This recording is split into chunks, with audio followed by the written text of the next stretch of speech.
यह धन प्राप्ति दिव्य मंत्र सुनकर आप भी करोड़ों का धन दौलत शीघ्र प्राप्त करें। माँ शैलपुत्री आज आपको भी करोड़पति बना देगी, क्योंकि माँ शैलपुत्री जो शक्ति और समृद्धि की आद्य शक्ति हैं, उनका यह अद्भुत धन प्राप्ति मंत्र सुनते ही आपकी किस्मत ऐसे बदल जाएगी कि गरीबी आपके जीवन से सदा के लिए भाग जाएगी और करोड़ों का धन दौलत स्वयं आपके घर आने लगेगा। भक्तों, शास्त्रों में कहा गया है कि माँ शैलपुत्री की साधना से अचल संपत्ति की प्राप्ति होती है, यानी वह लक्ष्मी जो आपके घर आने के बाद कभी नहीं जाती है। पुराने जमाने में राजाओं ने भी नवरात्रि के दिनों में माँ शैलपुत्री की पूजा अर्चना करके और मंत्रों की शक्ति से अपने राज्य को सोने चांदी और वैभव से भरा पूरा रखते थे। और आज विज्ञान भी मानता है कि जब आपकी चेतना माँ शक्ति से जुड़ती है तो आपकी सोच और कर्म दोनों चुंबक की तरह धन को खींचना शुरू कर देते हैं। इसलिए आज मैं जिस धन प्राप्ति दिव्य मंत्र का पाठ उच्चारण करने वाला हूँ वो कोई साधारण मंत्र नहीं है। भक्तों, इस मंत्र में इतना प्रभाव है कि आपके जीवन में जो भी परेशानियां हैं, आर्थिक तंगी या धन के अभाव से आप हमेशा चिंतित रहते हैं, तो आज आपकी वो सभी चिंताएं दूर होने वाली है। भक्तों, बस आप चिंता से मुक्त होकर माँ शैलपुत्री का ध्यान करते हुए इस मंत्र उच्चारण पाठ को संख्या के अनुसार पूरा 108 बार सुने। माँ शैलपुत्री आज से आपको इतना धन दौलत देना शुरू कर देगी कि आपको करोड़पति बनने में देर नहीं होगी। भक्तों, सच्चे मन और पूरी श्रद्धा से पूरा श्रवण करें। वंदे वांछित लाभाय चंद्रार्धकृत शेखराम वृषारूढ़ाम शूलधराम शैलपुत्रीम यशस्विनीम या देवी सर्वभूतेषु शैलपुत्री रूपेण संस्थिता नमस्तस्यै नमस्तस्यै नमस्तस्यै नमो नमः। ओम ऐं ह्रीं क्लीं शैलपुत्र्यै सर्वधन समृद्ध्यै सुख संपत् प्रदायै नमः स्वाहा। वंदे वांछित लाभाय चंद्रार्धकृत शेखराम वृषारूढ़ाम शूलधराम शैलपुत्रीम यशस्विनीम या देवी सर्वभूतेषु शैलपुत्री रूपेण संस्थिता नमस्तस्यै नमस्तस्यै नमस्तस्यै नमो नमः। ओम ऐं ह्रीं क्लीं शैलपुत्र्यै सर्वधन समृद्ध्यै सुख संपत् प्रदायै नमः स्वाहा। वंदे वांछित लाभाय चंद्रार्धकृत शेखराम वृषारूढ़ाम शूलधराम शैलपुत्रीम यशस्विनीम या देवी सर्वभूतेषु शैलपुत्री रूपेण संस्थिता नमस्तस्यै नमस्तस्यै नमस्तस्यै नमो नमः। ओम ऐं ह्रीं क्लीं शैलपुत्र्यै सर्वधन समृद्ध्यै सुख संपत् प्रदायै नमः स्वाहा। वंदे वांछित लाभाय चंद्रार्धकृत शेखराम वृषारूढ़ाम शूलधराम शैलपुत्रीम यशस्विनीम या देवी सर्वभूतेषु शैलपुत्री रूपेण संस्थिता नमस्तस्यै नमस्तस्यै नमस्तस्यै नमो नमः। ओम ऐं ह्रीं क्लीं शैलपुत्र्यै सर्वधन समृद्ध्यै सुख संपत् प्रदायै नमः स्वाहा। वंदे वांछित लाभाय चंद्रार्धकृत शेखराम वृषारूढ़ाम शूलधराम शैलपुत्रीम यशस्विनीम या देवी सर्वभूतेषु शैलपुत्री रूपेण संस्थिता नमस्तस्यै नमस्तस्यै नमस्तस्यै नमो नमः। ओम ऐं ह्रीं क्लीं शैलपुत्र्यै सर्वधन समृद्ध्यै सुख संपत् प्रदायै नमः स्वाहा। वंदे वांछित लाभाय चंद्रार्धकृत शेखराम वृषारूढ़ाम शूलधराम शैलपुत्रीम यशस्विनीम या देवी सर्वभूतेषु शैलपुत्री रूपेण संस्थिता नमस्तस्यै नमस्तस्यै नमस्तस्यै नमो नमः।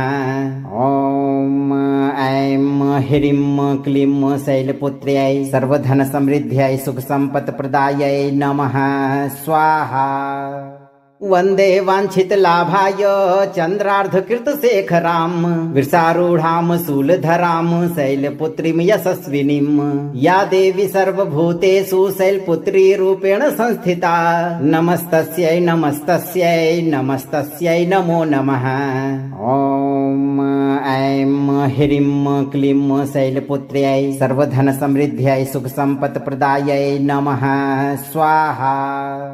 वन्दे वाञ्छितलाभाय चन्द्रार्धकृतशेखराम् वृषारूढां शूलधरां शैलपुत्रीं यशस्विनीं या देवी सर्वभूतेषु शैलपुत्री रूपेण संस्थिता नमस्तस्यै नमस्तस्यै नमस्तस्यै नमो नमः।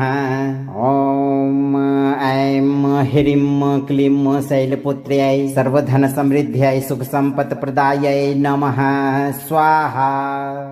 वन्दे वाञ्छितलाभाय चन्द्रार्धकृतशेखरां वृषारूढां शूलधरां शैलपुत्रीं यशस्विनीं या देवी सर्वभूतेषु शैलपुत्री रूपेण संस्थिता नमस्तस्यै नमस्तस्यै नमस्तस्यै नमो नमः। ॐ ऐं ह्रीं क्लीं शैलपुत्र्यै सर्वधनसमृद्ध्यै सुखसम्पत्प्रदायै नमः स्वाहा। वन्दे वाञ्छितलाभाय चन्द्रार्धकृतशेखरां वृषारूढां शूलधरां शैलपुत्रीं यशस्विनीं या देवी सर्वभूतेषु शैलपुत्री रूपेण संस्थिता नमस्तस्यै नमस्तस्यै नमस्तस्यै नमो नमः। ॐ ऐं ह्रीं क्लीं शैलपुत्र्यै सर्वधनसमृद्ध्यै सुखसम्पत्प्रदायै नमः स्वाहा। वन्दे वाञ्छितलाभाय चन्द्रार्धकृतशेखरां वृषारूढां शूलधरां शैलपुत्रीं यशस्विनीं या देवी सर्वभूतेषु शैलपुत्री रूपेण संस्थिता नमस्तस्यै नमस्तस्यै नमस्तस्यै नमो नमः। ॐ ऐं ह्रीं क्लीं शैलपुत्र्यै सर्वधनसमृद्ध्यै सुखसम्पत्प्रदायै नमः स्वाहा। वन्दे वाञ्छितलाभाय चन्द्रार्धकृतशेखरां वृषारूढां शूलधरां शैलपुत्रीं यशस्विनीं या देवी सर्वभूतेषु शैलपुत्री रूपेण संस्थिता नमस्तस्यै नमस्तस्यै नमस्तस्यै नमो नमः। ॐ ऐं ह्रीं क्लीं शैलपुत्र्यै सर्वधनसमृद्ध्यै सुखसम्पत्प्रदायै नमः स्वाहा। वन्दे वाञ्छितलाभाय चन्द्रार्धकृतशेखरां वृषारूढां शूलधरां शैलपुत्रीं यशस्विनीं या देवी सर्वभूतेषु शैलपुत्री रूपेण संस्थिता नमस्तस्यै नमस्तस्यै नमस्तस्यै नमो नमः। ॐ ऐं ह्रीं क्लीं शैलपुत्र्यै सर्वधनसमृद्ध्यै सुखसम्पत्प्रदायै नमः स्वाहा। वन्दे वाञ्छितलाभाय चन्द्रार्धकृतशेखरां वृषारूढां शूलधरां शैलपुत्रीं यशस्विनीं या देवी सर्वभूतेषु शैलपुत्री रूपेण संस्थिता नमस्तस्यै नमस्तस्यै नमस्तस्यै नमो नमः। ॐ ऐं ह्रीं क्लीं शैलपुत्र्यै सर्वधनसमृद्ध्यै सुखसम्पत्प्रदायै नमः स्वाहा। वन्दे वाञ्छितलाभाय चन्द्रार्धकृतशेखरां वृषारूढां शूलधरां शैलपुत्रीं यशस्विनीं या देवी सर्वभूतेषु शैलपुत्री रूपेण संस्थिता नमस्तस्यै नमस्तस्यै नमस्तस्यै नमो नमः। ॐ ऐं ह्रीं क्लीं शैलपुत्र्यै सर्वधनसमृद्ध्यै सुखसम्पत्प्रदायै नमः स्वाहा। वन्दे वाञ्छितलाभाय चन्द्रार्धकृतशेखरां वृषारूढां शूलधरां शैलपुत्रीं यशस्विनीं या देवी सर्वभूतेषु शैलपुत्री रूपेण संस्थिता नमस्तस्यै नमस्तस्यै नमस्तस्यै नमो नमः। ॐ ऐं ह्रीं क्लीं शैलपुत्र्यै सर्वधनसमृद्ध्यै सुखसम्पत्प्रदायै नमः स्वाहा। वन्दे वाञ्छितलाभाय चन्द्रार्धकृतशेखरां वृषारूढां शूलधरां शैलपुत्रीं यशस्विनीं या देवी सर्वभूतेषु शैलपुत्री रूपेण संस्थिता नमस्तस्यै नमस्तस्यै नमस्तस्यै नमो नमः। ॐ ऐं ह्रीं क्लीं शैलपुत्र्यै सर्वधनसमृद्ध्यै सुखसम्पत्प्रदायै नमः स्वाहा। वन्दे वाञ्छितलाभाय चन्द्रार्धकृतशेखरां वृषारूढां शूलधरां शैलपुत्रीं यशस्विनीं या देवी सर्वभूतेषु शैलपुत्री रूपेण संस्थिता नमस्तस्यै नमस्तस्यै नमस्तस्यै नमो नमः। ॐ ऐं ह्रीं क्लीं शैलपुत्र्यै सर्वधनसमृद्ध्यै सुखसम्पत्प्रदायै नमः स्वाहा। वन्दे वाञ्छितलाभाय चन्द्रार्धकृतशेखरां वृषारूढां शूलधरां शैलपुत्रीं यशस्विनीं या देवी सर्वभूतेषु शैलपुत्री रूपेण संस्थिता नमस्तस्यै नमस्तस्यै नमस्तस्यै नमो नमः। ॐ ऐं ह्रीं क्लीं शैलपुत्र्यै सर्वधनसमृद्ध्यै सुखसम्पत्प्रदायै नमः स्वाहा। वन्दे वाञ्छितलाभाय चन्द्रार्धकृतशेखरां वृषारूढां शूलधरां शैलपुत्रीं यशस्विनीं या देवी सर्वभूतेषु शैलपुत्री रूपेण संस्थिता नमस्तस्यै नमस्तस्यै नमस्तस्यै नमो नमः। ॐ ऐं ह्रीं क्लीं शैलपुत्र्यै सर्वधनसमृद्ध्यै सुखसम्पत्प्रदायै नमः स्वाहा। वन्दे वाञ्छितलाभाय चन्द्रार्धकृतशेखरां वृषारूढां शूलधरां शैलपुत्रीं यशस्विनीं या देवी सर्वभूतेषु शैलपुत्री रूपेण संस्थिता नमस्तस्यै नमस्तस्यै नमस्तस्यै नमो नमः। ॐ ऐं ह्रीं क्लीं शैलपुत्र्यै सर्वधनसमृद्ध्यै सुखसम्पत्प्रदायै नमः स्वाहा। वन्दे वाञ्छितलाभाय चन्द्रार्धकृतशेखरां वृषारूढां शूलधरां शैलपुत्रीं यशस्विनीं या देवी सर्वभूतेषु शैलपुत्री रूपेण संस्थिता नमस्तस्यै नमस्तस्यै नमस्तस्यै नमो नमः। ॐ ऐं ह्रीं क्लीं शैलपुत्र्यै सर्वधनसमृद्ध्यै सुखसम्पत्प्रदायै नमः स्वाहा। वन्दे वाञ्छितलाभाय चन्द्रार्धकृतशेखरां वृषारूढां शूलधरां शैलपुत्रीं यशस्विनीं या देवी सर्वभूतेषु शैलपुत्री रूपेण संस्थिता नमस्तस्यै नमस्तस्यै नमस्तस्यै नमो नमः। ॐ ऐं ह्रीं क्लीं शैलपुत्र्यै सर्वधनसमृद्ध्यै सुखसम्पत्प्रदायै नमः स्वाहा। वन्दे वाञ्छितलाभाय चन्द्रार्धकृतशेखरां वृषारूढां शूलधरां शैलपुत्रीं यशस्विनीं या देवी सर्वभूतेषु शैलपुत्री रूपेण संस्थिता नमस्तस्यै नमस्तस्यै नमस्तस्यै नमो नमः। ॐ ऐं ह्रीं क्लीं शैलपुत्र्यै सर्वधनसमृद्ध्यै सुखसम्पत्प्रदायै नमः स्वाहा। वन्दे वाञ्छितलाभाय चन्द्रार्धकृतशेखरां वृषारूढां शूलधरां शैलपुत्रीं यशस्विनीं या देवी सर्वभूतेषु शैलपुत्री रूपेण संस्थिता नमस्तस्यै नमस्तस्यै नमस्तस्यै नमो नमः। ॐ ऐं ह्रीं क्लीं शैलपुत्र्यै सर्वधनसमृद्ध्यै सुखसम्पत्प्रदायै नमः स्वाहा। वन्दे वाञ्छितलाभाय चन्द्रार्धकृतशेखरां वृषारूढां शूलधरां शैलपुत्रीं यशस्विनीं या देवी सर्वभूतेषु शैलपुत्री रूपेण संस्थिता नमस्तस्यै नमस्तस्यै नमस्तस्यै नमो नमः। ॐ ऐं ह्रीं क्लीं शैलपुत्र्यै सर्वधनसमृद्ध्यै सुखसम्पत्प्रदायै नमः स्वाहा। वन्दे वाञ्छितलाभाय चन्द्रार्धकृतशेखरां वृषारूढां शूलधरां शैलपुत्रीं यशस्विनीं या देवी सर्वभूतेषु शैलपुत्री रूपेण संस्थिता नमस्तस्यै नमस्तस्यै नमस्तस्यै नमो नमः। ॐ ऐं ह्रीं क्लीं शैलपुत्र्यै सर्वधनसमृद्ध्यै सुखसम्पत्प्रदायै नमः स्वाहा। वन्दे वाञ्छितलाभाय चन्द्रार्धकृतशेखराम् वृषारूढां शूलधरां शैलपुत्रीं यशस्विनीं या देवी सर्वभूतेषु शैलपुत्री रूपेण संस्थिता नमस्तस्यै नमस्तस्यै नमस्तस्यै नमो नमः। ॐ ऐं ह्रीं क्लीं शैलपुत्र्यै सर्वधनसमृद्ध्यै सुखसम्पत्प्रदायै नमः स्वाहा।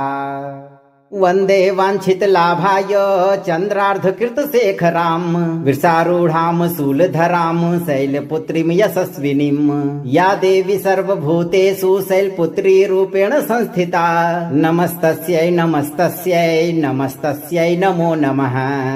ॐ ऐं ह्रीं क्लीं शैलपुत्र्यै सर्वधनसमृद्ध्यै सुखसम्पत्प्रदायै नमः स्वाहा। वन्दे वाञ्छितलाभाय चन्द्रार्धकृतशेखरां वृषारूढां शूलधरां शैलपुत्रीं यशस्विनीं या देवी सर्वभूतेषु शैलपुत्री रूपेण संस्थिता नमस्तस्यै नमस्तस्यै नमस्तस्यै नमो नमः।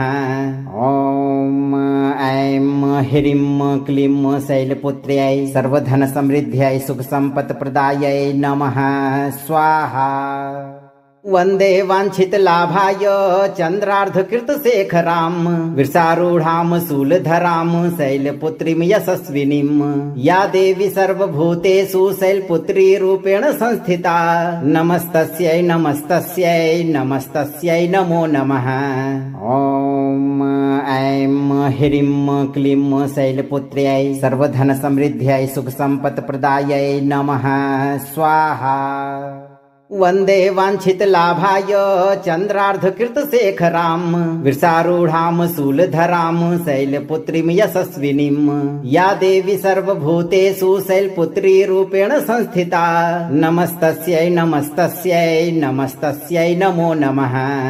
ॐ ऐं ह्रीं क्लीं शैलपुत्र्यै सर्वधनसमृद्ध्यै सुखसम्पत्प्रदायै नमः स्वाहा।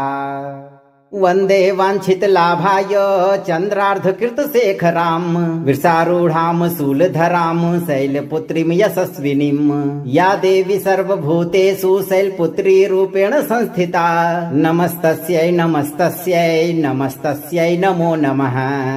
ॐ ऐं ह्रीं क्लीं शैलपुत्र्यै सर्वधनसमृद्ध्यै सुखसम्पत्प्रदायै नमः स्वाहा।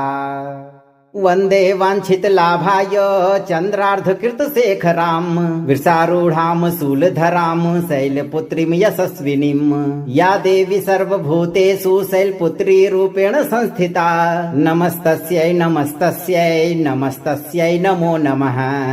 ॐ ऐं ह्रीं क्लीं शैलपुत्र्यै सर्वधनसमृद्ध्यै सुखसम्पत्प्रदायै नमः स्वाहा। वन्दे वाञ्छितलाभाय चन्द्रार्धकृतशेखरां वृषारूढां शूलधरां शैलपुत्रीं यशस्विनीं या देवी सर्वभूतेषु शैलपुत्री रूपेण संस्थिता नमस्तस्यै नमस्तस्यै नमस्तस्यै नमो नमः। ॐ ऐं ह्रीं क्लीं शैलपुत्र्यै सर्वधनसमृद्ध्यै सुखसम्पत्प्रदायै नमः स्वाहा। वन्दे वाञ्छितलाभाय चन्द्रार्धकृतशेखरां वृषारूढां शूलधरां शैलपुत्रीं यशस्विनीं या देवी सर्वभूतेषु शैलपुत्री रूपेण संस्थिता नमस्तस्यै नमस्तस्यै नमस्तस्यै नमो नमः। ॐ ऐं ह्रीं क्लीं शैलपुत्र्यै सर्वधनसमृद्ध्यै सुखसम्पत्प्रदायै नमः स्वाहा। वन्दे वाञ्छितलाभाय चन्द्रार्धकृतशेखरां वृषारूढां शूलधरां शैलपुत्रीं यशस्विनीं या देवी सर्वभूतेषु शैलपुत्री रूपेण संस्थिता नमस्तस्यै नमस्तस्यै नमस्तस्यै नमो नमः। ॐ ऐं ह्रीं क्लीं शैलपुत्र्यै सर्वधनसमृद्ध्यै सुखसम्पत्प्रदायै नमः स्वाहा। वन्दे वाञ्छितलाभाय चन्द्रार्धकृतशेखरां वृषारूढां शूलधरां शैलपुत्रीं यशस्विनीं या देवी सर्वभूतेषु शैलपुत्री रूपेण संस्थिता नमस्तस्यै नमस्तस्यै नमस्तस्यै नमो नमः।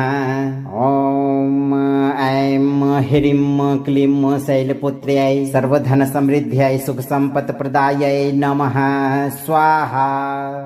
वन्दे वाञ्छितलाभाय चन्द्रार्धकृतशेखरां वृषारूढां शूलधरां शैलपुत्रीं यशस्विनीं या देवी सर्वभूतेषु शैलपुत्री रूपेण संस्थिता नमस्तस्यै नमस्तस्यै नमस्तस्यै नमो नमः।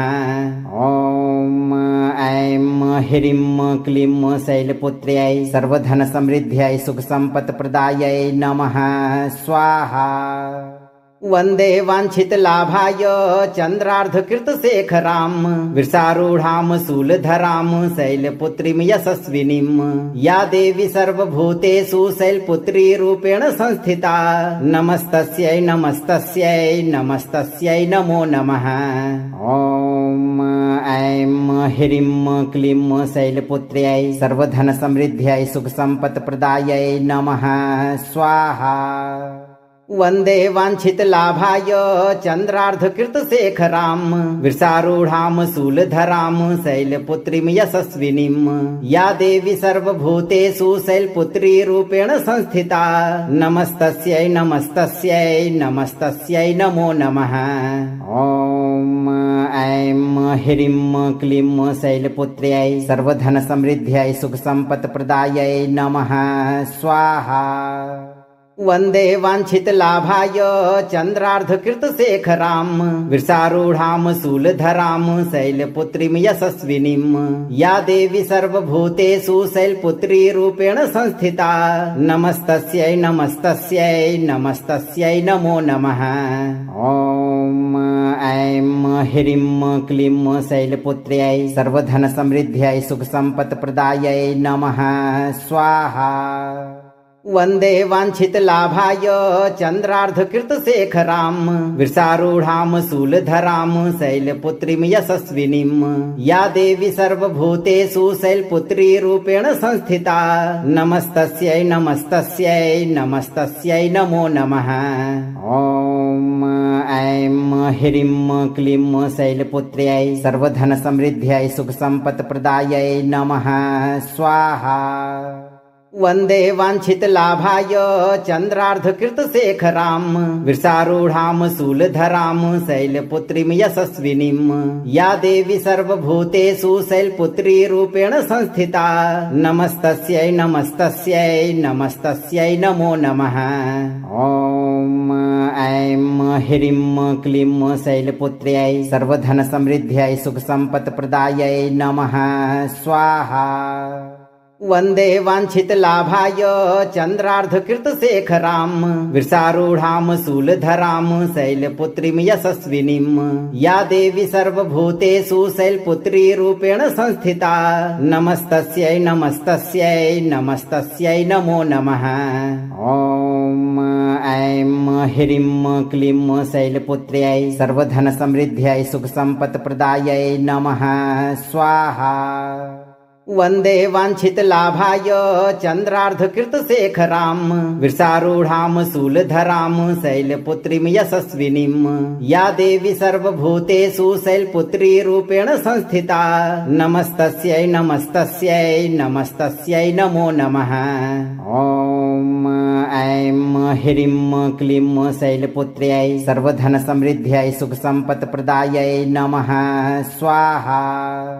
वन्दे वाञ्छितलाभाय चन्द्रार्धकृतशेखरां वृषारूढां शूलधरां शैलपुत्रीं यशस्विनीं या देवी सर्वभूतेषु शैलपुत्री रूपेण संस्थिता नमस्तस्यै नमस्तस्यै नमस्तस्यै नमो नमः।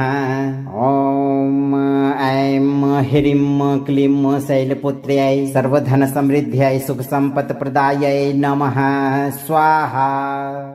वन्दे वाञ्छितलाभाय चन्द्रार्धकृतशेखराम् वृषारूढां शूलधरां शैलपुत्रीं यशस्विनीं या देवी सर्वभूतेषु शैलपुत्री रूपेण संस्थिता नमस्तस्यै नमस्तस्यै नमस्तस्यै नमो नमः। ॐ ऐं ह्रीं क्लीं शैलपुत्र्यै सर्वधनसमृद्ध्यै सुखसम्पत्प्रदायै नमः स्वाहा। वन्दे वाञ्छितलाभाय चन्द्रार्धकृतशेखरां वृषारूढां शूलधरां शैलपुत्रीं यशस्विनीं या देवी सर्वभूतेषु शैलपुत्री रूपेण संस्थिता नमस्तस्यै नमस्तस्यै नमस्तस्यै नमो नमः। ॐ ऐं ह्रीं क्लीं शैलपुत्र्यै सर्वधनसमृद्ध्यै सुखसम्पत्प्रदायै नमः स्वाहा। वन्दे वाञ्छितलाभाय चन्द्रार्धकृतशेखरां वृषारूढां शूलधरां शैलपुत्रीं यशस्विनीं या देवी सर्वभूतेषु शैलपुत्री रूपेण संस्थिता नमस्तस्यै नमस्तस्यै नमस्तस्यै नमो नमः। ॐ ऐं ह्रीं क्लीं शैलपुत्र्यै सर्वधनसमृद्ध्यै सुखसम्पत्प्रदायै नमः स्वाहा। वन्दे वाञ्छितलाभाय चन्द्रार्धकृतशेखरां वृषारूढां शूलधरां शैलपुत्रीं यशस्विनीं या देवी सर्वभूतेषु शैलपुत्री रूपेण संस्थिता नमस्तस्यै नमस्तस्यै नमस्तस्यै नमो नमः। ॐ ऐं ह्रीं क्लीं शैलपुत्र्यै सर्वधनसमृद्ध्यै सुखसम्पत्प्रदायै नमः स्वाहा। वन्दे वाञ्छितलाभाय चन्द्रार्धकृतशेखरां वृषारूढां शूलधरां शैलपुत्रीं यशस्विनीं या देवी सर्वभूतेषु शैलपुत्री रूपेण संस्थिता नमस्तस्यै नमस्तस्यै नमस्तस्यै नमो नमः। ॐ ऐं ह्रीं क्लीं शैलपुत्र्यै सर्वधनसमृद्ध्यै सुखसम्पत्प्रदायै नमः स्वाहा।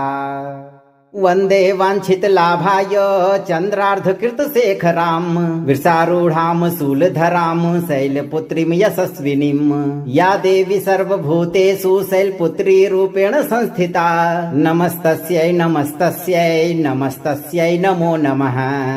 ॐ ऐं ह्रीं क्लीं शैलपुत्र्यै सर्वधनसमृद्ध्यै सुखसम्पत्प्रदायै नमः स्वाहा। वन्दे वाञ्छितलाभाय चन्द्रार्धकृतशेखरां वृषारूढां शूलधरां शैलपुत्रीं यशस्विनीं या देवी सर्वभूतेषु शैलपुत्री रूपेण संस्थिता नमस्तस्यै नमस्तस्यै नमस्तस्यै नमो नमः। ॐ ऐं ह्रीं क्लीं शैलपुत्र्यै सर्वधनसमृद्ध्यै सुखसम्पत्प्रदायै नमः स्वाहा। वन्दे वाञ्छितलाभाय चन्द्रार्धकृतशेखरां वृषारूढां शूलधरां शैलपुत्रीं यशस्विनीं या देवी सर्वभूतेषु शैलपुत्री रूपेण संस्थिता नमस्तस्यै नमस्तस्यै नमस्तस्यै नमो नमः। ॐ ऐं ह्रीं क्लीं शैलपुत्र्यै सर्वधनसमृद्ध्यै सुखसम्पत्प्रदायै नमः स्वाहा। वन्दे वाञ्छितलाभाय चन्द्रार्धकृतशेखरां वृषारूढां शूलधरां शैलपुत्रीं यशस्विनीं या देवी सर्वभूतेषु शैलपुत्री रूपेण संस्थिता नमस्तस्यै नमस्तस्यै नमस्तस्यै नमो नमः। ॐ ऐं ह्रीं क्लीं शैलपुत्र्यै सर्वधनसमृद्ध्यै सुखसम्पत्प्रदायै नमः स्वाहा। वन्दे वाञ्छितलाभाय चन्द्रार्धकृतशेखरां वृषारूढां शूलधरां शैलपुत्रीं यशस्विनीं या देवी सर्वभूतेषु शैलपुत्री रूपेण संस्थिता नमस्तस्यै नमस्तस्यै नमस्तस्यै नमो नमः। ॐ ऐं ह्रीं क्लीं शैलपुत्र्यै सर्वधनसमृद्ध्यै सुखसम्पत्प्रदायै नमः स्वाहा। वन्दे वाञ्छितलाभाय चन्द्रार्धकृतशेखरां वृषारूढां शूलधरां शैलपुत्रीं यशस्विनीं या देवी सर्वभूतेषु शैलपुत्री रूपेण संस्थिता नमस्तस्यै नमस्तस्यै नमस्तस्यै नमो नमः। ॐ ऐं ह्रीं क्लीं शैलपुत्र्यै सर्वधनसमृद्ध्यै सुखसम्पत्प्रदायै नमः स्वाहा। वन्दे वाञ्छितलाभाय चन्द्रार्धकृतशेखरां वृषारूढां शूलधरां शैलपुत्रीं यशस्विनीं या देवी सर्वभूतेषु शैलपुत्री रूपेण संस्थिता नमस्तस्यै नमस्तस्यै नमस्तस्यै नमो नमः। ॐ ऐं ह्रीं क्लीं शैलपुत्र्यै सर्वधनसमृद्ध्यै सुखसम्पत्प्रदायै नमः स्वाहा। वन्दे वाञ्छितलाभाय चन्द्रार्धकृतशेखरां वृषारूढां शूलधरां शैलपुत्रीं यशस्विनीं या देवी सर्वभूतेषु शैलपुत्री रूपेण संस्थिता नमस्तस्यै नमस्तस्यै नमस्तस्यै नमो नमः। ॐ ऐं ह्रीं क्लीं शैलपुत्र्यै सर्वधनसमृद्ध्यै सुखसम्पत्प्रदायै नमः स्वाहा। वन्दे वाञ्छितलाभाय चन्द्रार्धकृतशेखरां वृषारूढां शूलधरां शैलपुत्रीं यशस्विनीं या देवी सर्वभूतेषु शैलपुत्री रूपेण संस्थिता नमस्तस्यै नमस्तस्यै नमस्तस्यै नमो नमः। ॐ ऐं ह्रीं क्लीं शैलपुत्र्यै सर्वधनसमृद्ध्यै सुखसम्पत्प्रदायै नमः स्वाहा। वन्दे वाञ्छितलाभाय चन्द्रार्धकृतशेखरां वृषारूढां शूलधरां शैलपुत्रीं यशस्विनीं या देवी सर्वभूतेषु शैलपुत्री रूपेण संस्थिता नमस्तस्यै नमस्तस्यै नमस्तस्यै नमो नमः। ॐ ऐं ह्रीं क्लीं शैलपुत्र्यै सर्वधनसमृद्ध्यै सुखसम्पत्प्रदायै नमः स्वाहा। वन्दे वाञ्छितलाभाय चन्द्रार्धकृतशेखरां वृषारूढां शूलधरां शैलपुत्रीं यशस्विनीं या देवी सर्वभूतेषु शैलपुत्री रूपेण संस्थिता नमस्तस्यै नमस्तस्यै नमस्तस्यै नमो नमः। ॐ ऐं ह्रीं क्लीं शैलपुत्र्यै सर्वधनसमृद्ध्यै सुखसम्पत्प्रदायै नमः स्वाहा। वन्दे वाञ्छितलाभाय चन्द्रार्धकृतशेखरां वृषारूढां शूलधरां शैलपुत्रीं यशस्विनीं या देवी सर्वभूतेषु शैलपुत्री रूपेण संस्थिता नमस्तस्यै नमस्तस्यै नमस्तस्यै नमो नमः। ॐ ऐं ह्रीं क्लीं शैलपुत्र्यै सर्वधनसमृद्ध्यै सुखसम्पत्प्रदायै नमः स्वाहा। वन्दे वाञ्छितलाभाय चन्द्रार्धकृतशेखरां वृषारूढां शूलधरां शैलपुत्रीं यशस्विनीं या देवी सर्वभूतेषु शैलपुत्री रूपेण संस्थिता नमस्तस्यै नमस्तस्यै नमस्तस्यै नमो नमः। ॐ ऐं ह्रीं क्लीं शैलपुत्र्यै सर्वधनसमृद्ध्यै सुखसम्पत्प्रदायै नमः स्वाहा।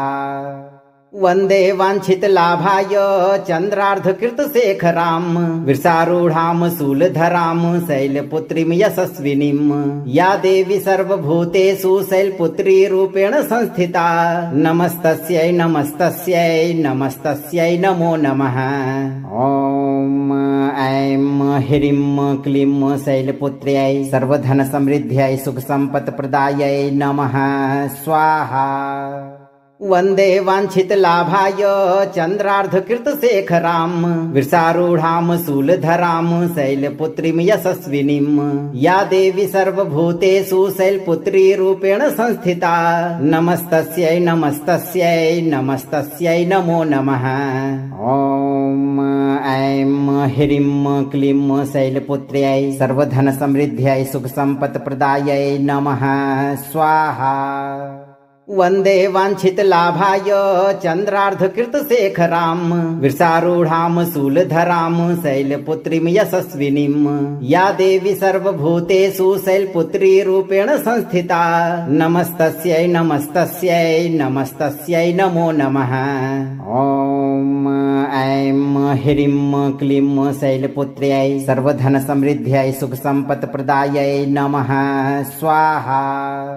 वन्दे वाञ्छितलाभाय चन्द्रार्धकृतशेखरां वृषारूढां शूलधरां शैलपुत्रीं यशस्विनीं या देवी सर्वभूतेषु शैलपुत्री रूपेण संस्थिता नमस्तस्यै नमस्तस्यै नमस्तस्यै नमो नमः। ॐ ऐं ह्रीं क्लीं शैलपुत्र्यै सर्वधनसमृद्ध्यै सुखसम्पत्प्रदायै नमः स्वाहा। वन्दे वाञ्छितलाभाय चन्द्रार्धकृतशेखरां वृषारूढां शूलधरां शैलपुत्रीं यशस्विनीं या देवी सर्वभूतेषु शैलपुत्री रूपेण संस्थिता नमस्तस्यै नमस्तस्यै नमस्तस्यै नमो नमः। ॐ ऐं ह्रीं क्लीं शैलपुत्र्यै सर्वधनसमृद्ध्यै सुखसम्पत्प्रदायै नमः स्वाहा। वन्दे वाञ्छितलाभाय चन्द्रार्धकृतशेखरां वृषारूढां शूलधरां शैलपुत्रीं यशस्विनीं या देवी सर्वभूतेषु शैलपुत्री रूपेण संस्थिता नमस्तस्यै नमस्तस्यै नमस्तस्यै नमो नमः। ॐ ऐं ह्रीं क्लीं शैलपुत्र्यै सर्वधनसमृद्ध्यै सुखसम्पत्प्रदायै नमः स्वाहा। वन्दे वाञ्छितलाभाय चन्द्रार्धकृतशेखरां वृषारूढां शूलधरां शैलपुत्रीं यशस्विनीं या देवी सर्वभूतेषु शैलपुत्री रूपेण संस्थिता नमस्तस्यै नमस्तस्यै नमस्तस्यै नमो नमः। ॐ ऐं ह्रीं क्लीं शैलपुत्र्यै सर्वधनसमृद्ध्यै सुखसम्पत्प्रदायै नमः स्वाहा। वन्दे वाञ्छितलाभाय चन्द्रार्धकृतशेखरां वृषारूढां शूलधरां शैलपुत्रीं यशस्विनीं या देवी सर्वभूतेषु शैलपुत्री रूपेण संस्थिता नमस्तस्यै नमस्तस्यै नमस्तस्यै नमो नमः।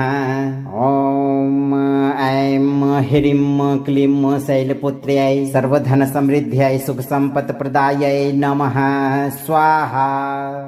वन्दे वाञ्छितलाभाय चन्द्रार्धकृतशेखरां वृषारूढां शूलधरां शैलपुत्रीं यशस्विनीं या देवी सर्वभूतेषु शैलपुत्री रूपेण संस्थिता नमस्तस्यै नमस्तस्यै नमस्तस्यै नमो नमः। ॐ ऐं ह्रीं क्लीं शैलपुत्र्यै सर्वधनसमृद्ध्यै सुखसम्पत्प्रदायै नमः स्वाहा। वन्दे वाञ्छितलाभाय चन्द्रार्धकृतशेखरां वृषारूढां शूलधरां शैलपुत्रीं यशस्विनीं या देवी सर्वभूतेषु शैलपुत्री रूपेण संस्थिता नमस्तस्यै नमस्तस्यै नमस्तस्यै नमो नमः। ॐ ऐं ह्रीं क्लीं शैलपुत्र्यै सर्वधनसमृद्ध्यै सुखसम्पत्प्रदायै नमः स्वाहा। वन्दे वाञ्छितलाभाय चन्द्रार्धकृतशेखरां वृषारूढां शूलधरां शैलपुत्रीं यशस्विनीं या देवी सर्वभूतेषु शैलपुत्री रूपेण संस्थिता नमस्तस्यै नमस्तस्यै नमस्तस्यै नमो नमः। ॐ ऐं ह्रीं क्लीं शैलपुत्र्यै सर्वधनसमृद्ध्यै सुखसम्पत्प्रदायै नमः स्वाहा। वन्दे वाञ्छितलाभाय चन्द्रार्धकृतशेखरां वृषारूढां शूलधरां शैलपुत्रीं यशस्विनीं या देवी सर्वभूतेषु शैलपुत्री रूपेण संस्थिता नमस्तस्यै नमस्तस्यै नमस्तस्यै नमो नमः। ॐ ऐं ह्रीं क्लीं शैलपुत्र्यै सर्वधनसमृद्ध्यै सुखसम्पत्प्रदायै नमः स्वाहा। वन्दे वाञ्छितलाभाय चन्द्रार्धकृतशेखरां वृषारूढां शूलधरां शैलपुत्रीं यशस्विनीं या देवी सर्वभूतेषु शैलपुत्री रूपेण संस्थिता नमस्तस्यै नमस्तस्यै नमस्तस्यै नमो नमः। ॐ ऐं ह्रीं क्लीं शैलपुत्र्यै सर्वधनसमृद्ध्यै सुखसम्पत्प्रदायै नमः स्वाहा। वन्दे वाञ्छितलाभाय चन्द्रार्धकृतशेखरां वृषारूढां शूलधरां शैलपुत्रीं यशस्विनीं या देवी सर्वभूतेषु शैलपुत्री रूपेण संस्थिता नमस्तस्यै नमस्तस्यै नमस्तस्यै नमो नमः। ॐ ऐं ह्रीं क्लीं शैलपुत्र्यै सर्वधनसमृद्ध्यै सुखसम्पत्प्रदायै नमः स्वाहा। वन्दे वाञ्छितलाभाय चन्द्रार्धकृतशेखरां वृषारूढां शूलधरां शैलपुत्रीं यशस्विनीं या देवी सर्वभूतेषु शैलपुत्री रूपेण संस्थिता नमस्तस्यै नमस्तस्यै नमस्तस्यै नमो नमः। ॐ ऐं ह्रीं क्लीं शैलपुत्र्यै सर्वधनसमृद्ध्यै सुखसम्पत्प्रदायै नमः स्वाहा।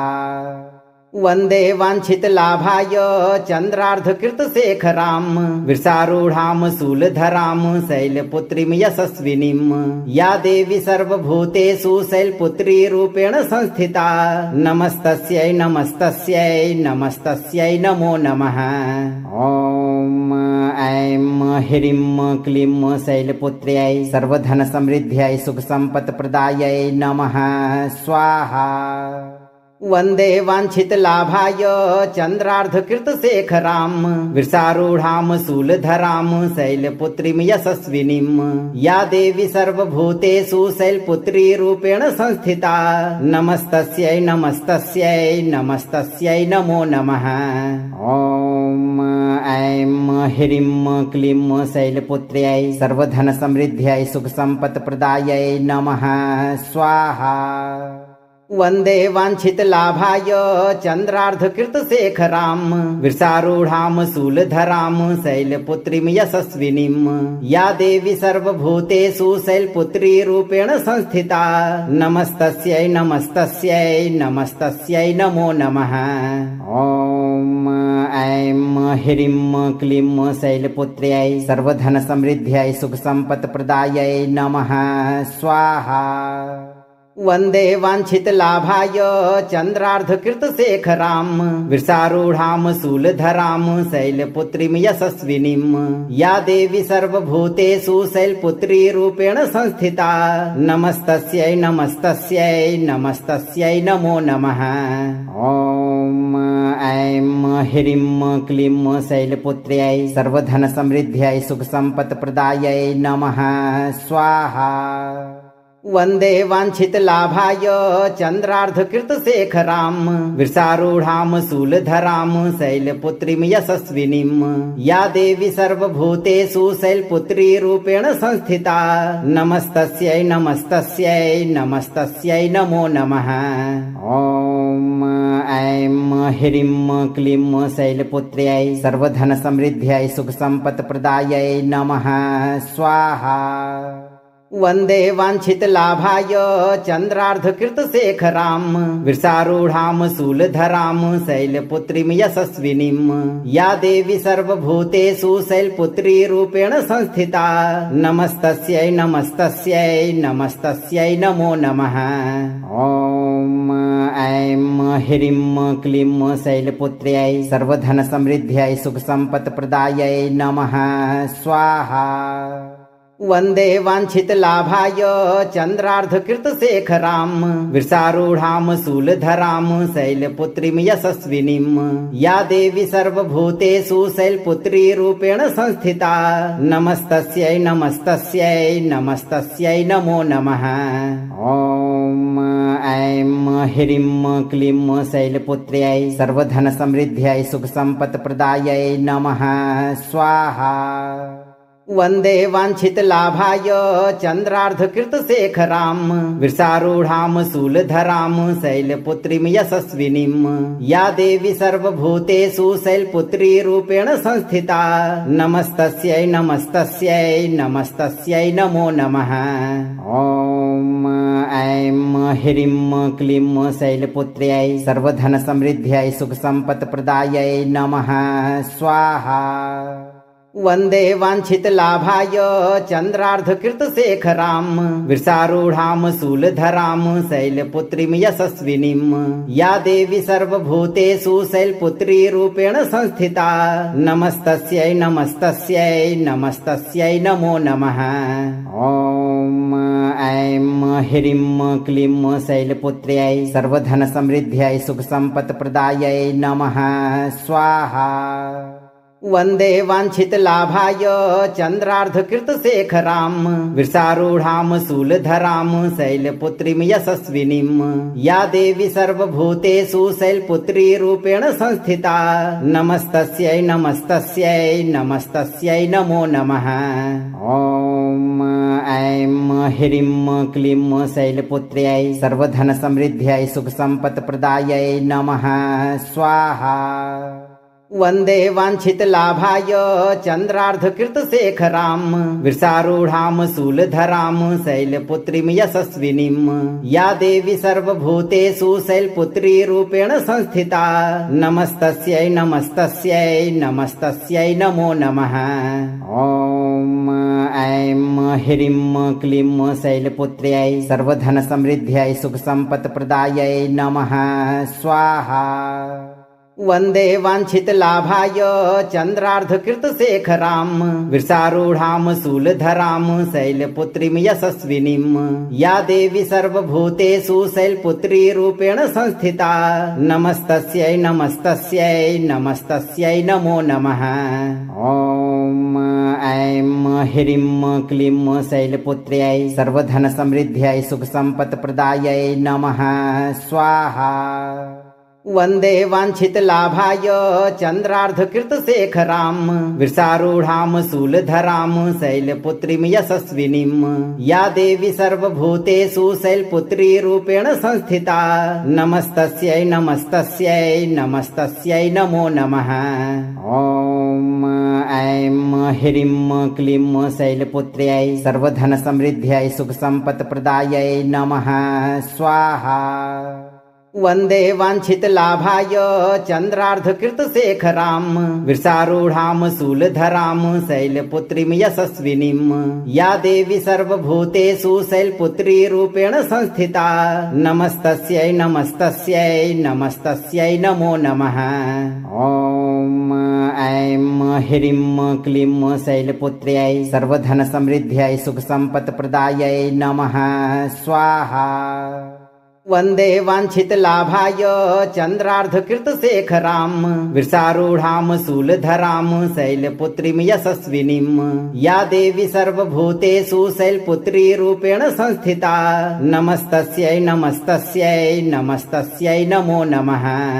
ॐ ऐं ह्रीं क्लीं शैलपुत्र्यै सर्वधनसमृद्ध्यै सुखसम्पत्प्रदायै नमः स्वाहा।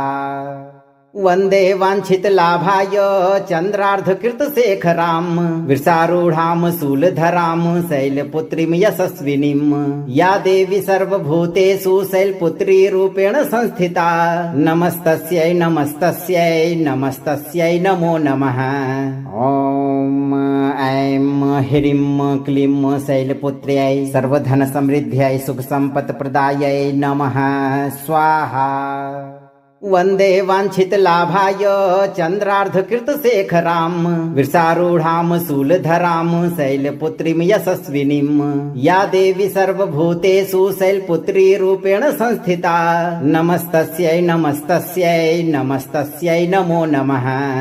ॐ ऐं ह्रीं क्लीं शैलपुत्र्यै सर्वधनसमृद्ध्यै सुखसम्पत्प्रदायै नमः स्वाहा। वन्दे वाञ्छितलाभाय चन्द्रार्धकृतशेखरां वृषारूढां शूलधरां शैलपुत्रीं यशस्विनीं या देवी सर्वभूतेषु शैलपुत्री रूपेण संस्थिता नमस्तस्यै नमस्तस्यै नमस्तस्यै नमो नमः। ॐ ऐं ह्रीं क्लीं शैलपुत्र्यै सर्वधनसमृद्ध्यै सुखसम्पत्प्रदायै नमः स्वाहा। वन्दे वाञ्छितलाभाय चन्द्रार्धकृतशेखरां वृषारूढां शूलधरां शैलपुत्रीं यशस्विनीं या देवी सर्वभूतेषु शैलपुत्री रूपेण संस्थिता नमस्तस्यै नमस्तस्यै नमस्तस्यै नमो नमः। ॐ ऐं ह्रीं क्लीं शैलपुत्र्यै सर्वधनसमृद्ध्यै सुखसम्पत्प्रदायै नमः स्वाहा। वन्दे वाञ्छितलाभाय चन्द्रार्धकृतशेखरां वृषारूढां शूलधरां शैलपुत्रीं यशस्विनीं या देवी सर्वभूतेषु शैलपुत्री रूपेण संस्थिता नमस्तस्यै नमस्तस्यै नमस्तस्यै नमो नमः। ॐ ऐं ह्रीं क्लीं शैलपुत्र्यै सर्वधनसमृद्ध्यै सुखसम्पत्प्रदायै नमः स्वाहा। वन्दे वाञ्छितलाभाय चन्द्रार्धकृतशेखरां वृषारूढां शूलधरां शैलपुत्रीं यशस्विनीं या देवी सर्वभूतेषु शैलपुत्री रूपेण संस्थिता नमस्तस्यै नमस्तस्यै नमस्तस्यै नमो नमः।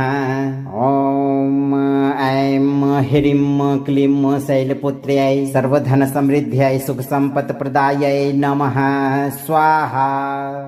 वन्दे वाञ्छितलाभाय चन्द्रार्धकृतशेखरां वृषारूढां शूलधरां शैलपुत्रीं यशस्विनीं या देवी सर्वभूतेषु शैलपुत्री रूपेण संस्थिता नमस्तस्यै नमस्तस्यै नमस्तस्यै नमो नमः। ॐ ऐं ह्रीं क्लीं शैलपुत्र्यै सर्वधनसमृद्ध्यै सुखसम्पत्प्रदायै नमः स्वाहा। वन्दे वाञ्छितलाभाय चन्द्रार्धकृतशेखरां वृषारूढां शूलधरां शैलपुत्रीं यशस्विनीं या देवी सर्वभूतेषु शैलपुत्री रूपेण संस्थिता नमस्तस्यै नमस्तस्यै नमस्तस्यै नमो नमः। ॐ ऐं ह्रीं क्लीं शैलपुत्र्यै सर्वधनसमृद्ध्यै सुखसम्पत्प्रदायै नमः स्वाहा।